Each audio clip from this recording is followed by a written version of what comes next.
We're marshaling every resource we have to make America safer and stronger and more prosperous than ever before. And I'm very bullish on the prospects of doing that.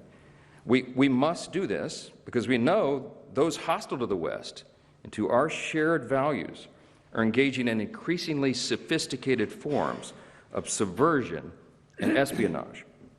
We see China, Russia, and Iran grow more aggressive and emboldened as they intensify their efforts to exert economic, political, and military influence around the world.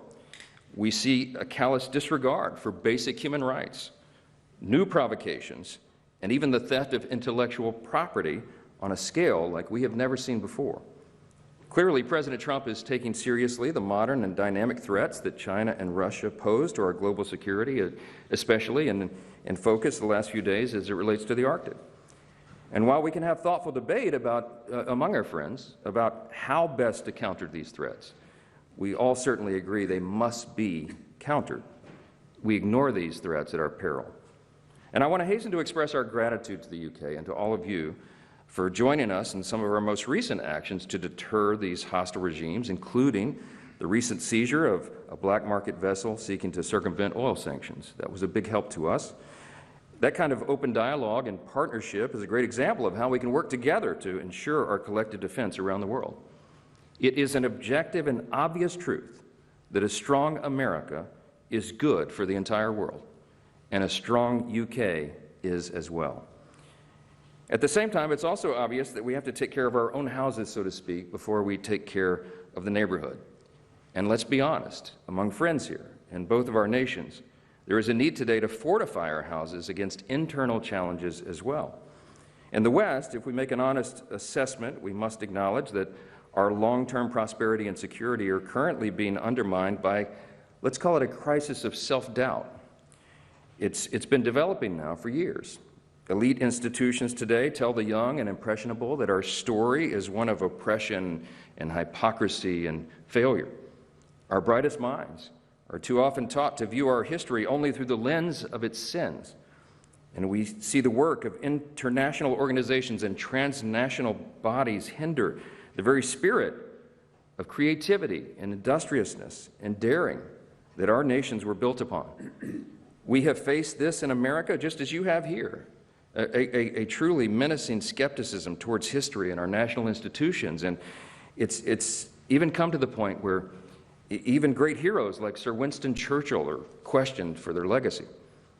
What has taken hold is a mindset that defines itself not by what it loves and seeks to preserve, but instead by what it condemns and seeks to tear down.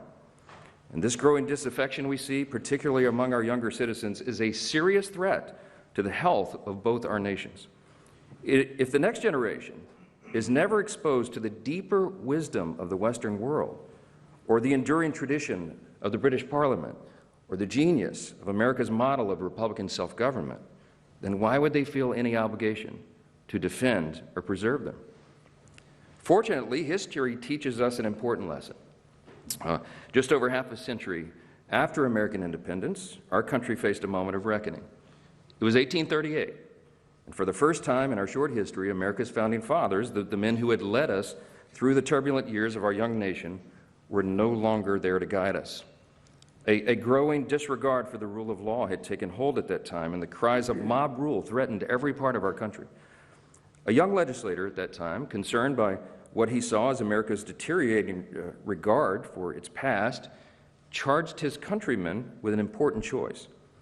Would they uphold their duty and preserve the blessings for which their fathers pledged their lives, their fortunes, and their sacred honor?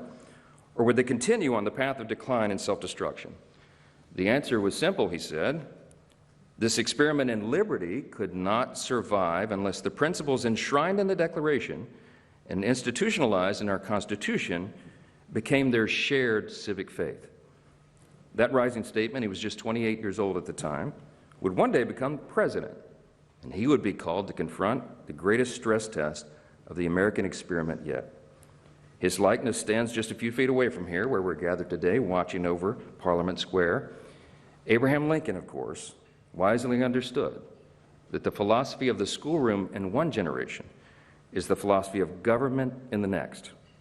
He knew that our national renewal would not come from repudiating our past, but rather from renewing and recommitting to our best principles, to appealing to the better angels of our nature.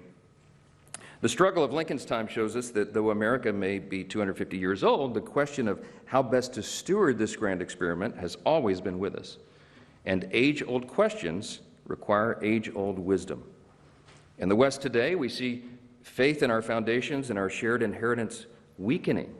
And what we have to do is channel the wisdom of our predecessors to chart our own renewal. So what does renewal require? Just a few things. Well, first, it requires remembrance. This is a biblical admonition, in fact. We're to remember our blessings and from where we came. And the great British philosopher G.K. Chesterton warned, every high civilization decays by forgetting obvious things. Things like the dignity of the individual, the stabilizing role of the family, the human yearning for meaning and purpose, and the indispensable relationship between freedom and virtue. In short, we have to remember our foundations, and we have to describe what they are, because the generation behind us seems not to understand this. As Chesterton observed, America was founded on a creed that was set forth, he said, with dogmatic and theological lucidity in the second paragraph of the Declaration of Independence. We hold these truths to be self-evident, that all men are created equal, endowed by their Creator with certain inalienable rights, that among these are the rights to life, liberty, and the pursuit of happiness.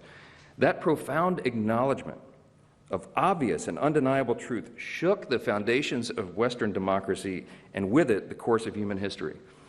Our founders recognized that all of us are made in the image of God, and because of that, every single person has inestimable dignity and value. And our value is not related in any way to the color of our skin or what town or village we hail from, what our talents are, etc.